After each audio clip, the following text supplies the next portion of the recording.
नमस्कार दोस्तों, स्वागत करता हूं आपका अपने ऑनलाइन यूट्यूब चैनल पे।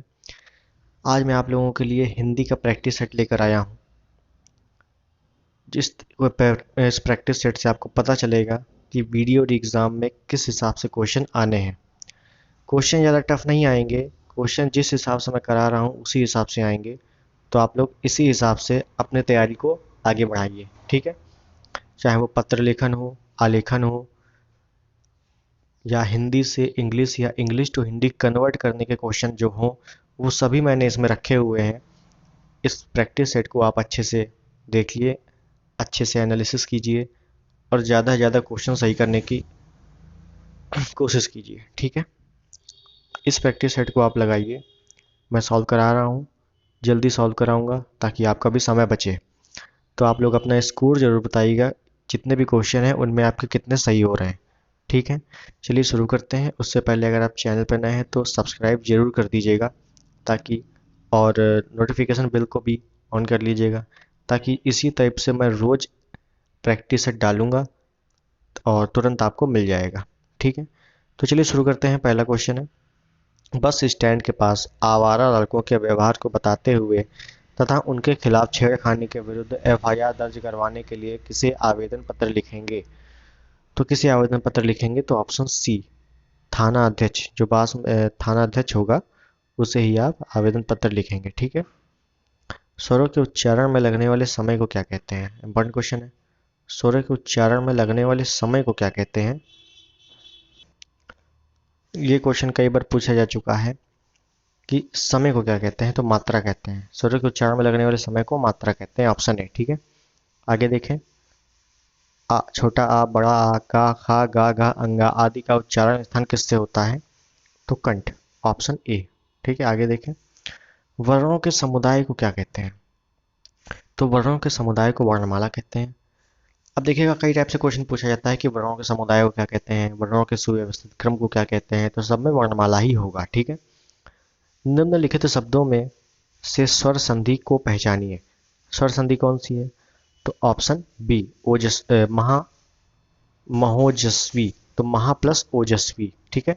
आगे देखते हैं, एकलव्य धनुर्बाण में दक्ष था।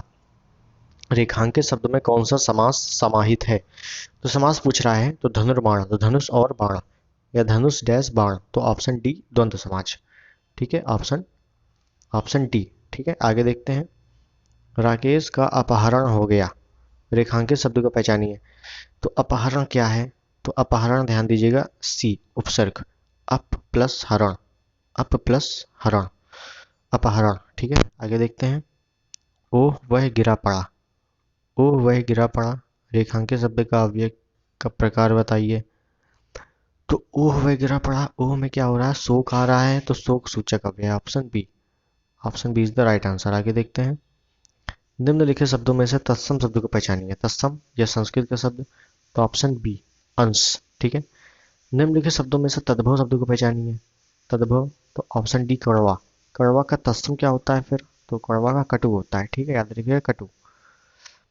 निम्नलिखित शब्दों में से अर्ध तत्सम को पहचानिए। अर्ध तत्सम क्या होता है, तो अर्ध तत्सम ऑप्शन बी, चंद्र।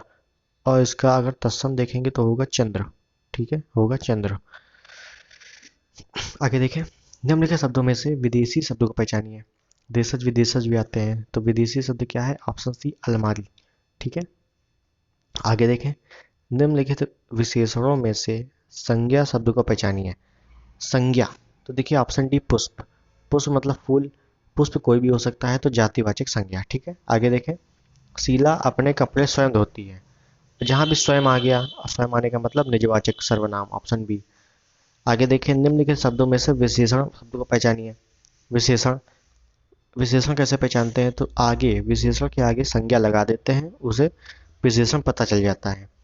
तो देखिए, अगर हम सी में सुंदर के आगे कुछ संज्ञा लगाएं, मान लीजिए हम लगा दें लड़की, तो सुंदर लड़की बिल्कुल सेंस है, सुंदर लड़का बिल्कुल सेंस है, तो option C is the right answer, ठीक है। आगे देखें, मयंक उधर पढ़ता है। तो उधर क्या है, तो पढ़ना क्या है, क्रिया।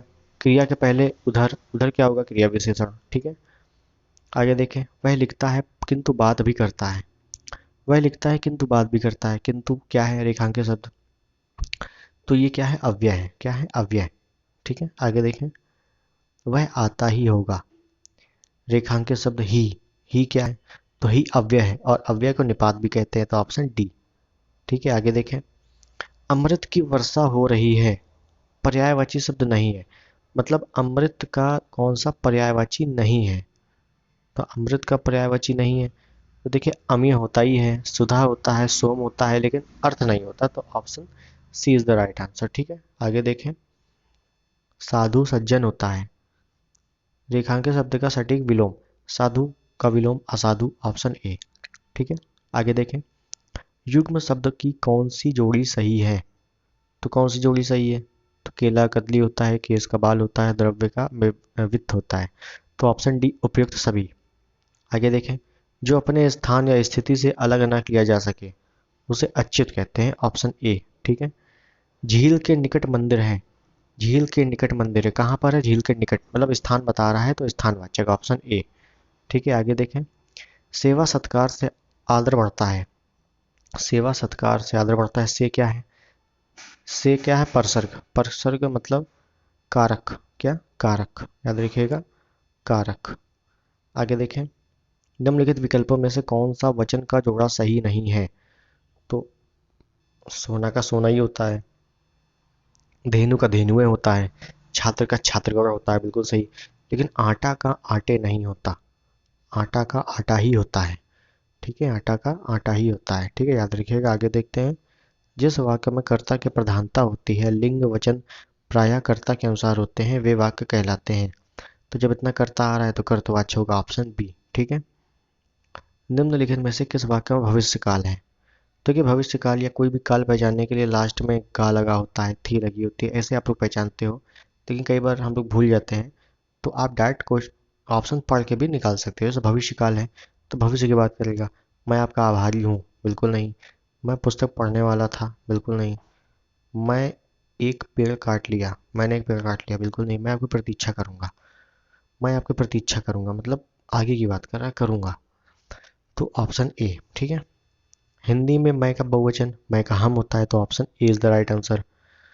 आगे देखें। संरचना के आधार पर किए गए वाक्य के वर्गीकरण में इनमें से कौन सा प्रकार नहीं है, तो संरचना या अर्थ या रचना या बनावट के आधार पर, सॉरी अर्थ नहीं, रचना या बनावट या संरचना के आधार पर वाक्य तीन प्रकार के हैं, सरल वाक्य, मिश्र वाक्य, संयुक्त वाक्य, तो option C is the right answer. ठीक है।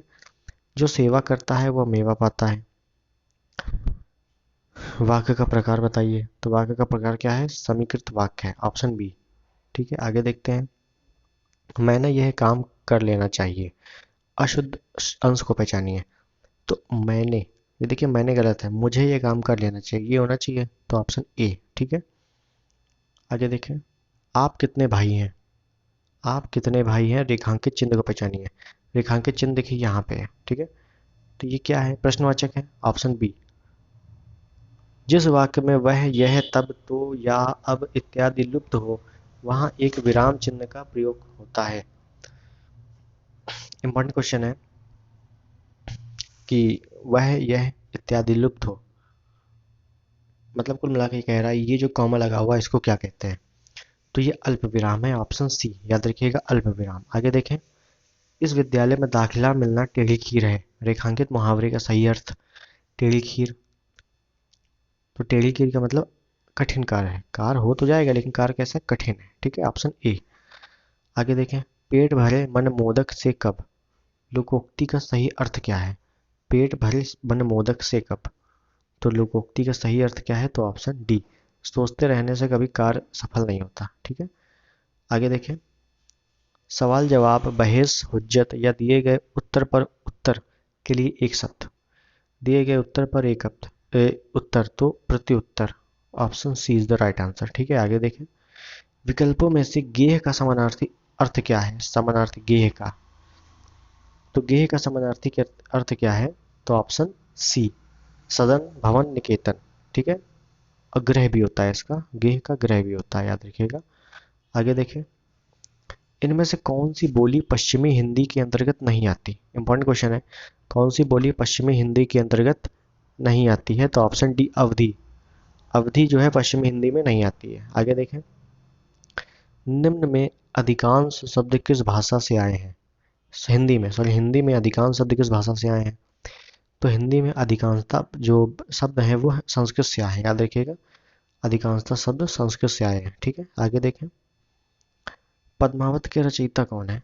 पद्मावत, तो पद्मावत के रचयिता मलिक मोहम्मद जायसी शेरशाह सूरी के काल में इन्होंने लिखा था, 16वीं शताब्दी में। आगे देखते हैं। हिंदी का अंग्रेजी का हिंदी अनुवाद लिखिए, सही अनुवाद स्पष्ट कीजिए। तो Hindi is a phonetic language. तो Hindi is a phonetic language, तो इसका होगा हिंदी एक ध्वन्यात्मक भाषा है। Option B, option B is the right answer. ठीक है, आगे देखें। मुफ्त आंखों का इलाज, मुफ्त आंखों का इलाज सही अनुवाद लिखिए। मुफ्त आंखों का इलाज क्या है? तो option A, free treatment for the ice. Free treatment for the ice. देखिए इंग्लिश में ऐसा है, अगर आपने पढ़ा है तो आपको समझ में आ जाएगा, अगर आपने बिल्कुल भी नहीं पढ़ा है तो मैं इतनी प्रैक्टिस करा दूंगा फिर आपसे कोई भी वाक्य आसानी से बन जाएगा। क्योंकि यूपी ट्रिपल एससी में इंग्लिश ज़्यादा टफ नहीं आने वाली, मुश्किल से एक या दो ही प्रश्न आएंगे, वो भी आप कर लोगे, ये मेरी गारंटी है। केवल आप रेगुलर प्रैक्टिस जरूर देखिएगा, क्योंकि प्रैक्टिस में हर टाइप के क्वेश्चन होंगे, उसमें रचनाएं भी होंगी, निबंध लेखन भी होगा, पत्र लेखन भी होगा, आलेखन भी होगा, और English to Hindi, Hindi to English translation होगा। तो आप लोग इसको अच्छे से देखिएगा और इस वीडियो को पूरा देखिएगा, अच्छे से एनालिसिस कीजिएगा, 3-4 बार इस वीडियो को अच्छे से देखिएगा, किस टाइप से क्वेश्चन आ रहे हैं, किस टाइप से क्वेश्चन बन रहे हैं, चाहे वो वर्णमाला हो, समास हो, तत्सम तद्भव हो, देशज विदेशज हो। रेगुलर आपको प्रैक्टिस मिलेगी। चैनल को आप लोग सब्सक्राइब कर लीजिएगा। तो मिलते हैं अगले वीडियो में, तब तक के लिए धन्यवाद, जय हिंद।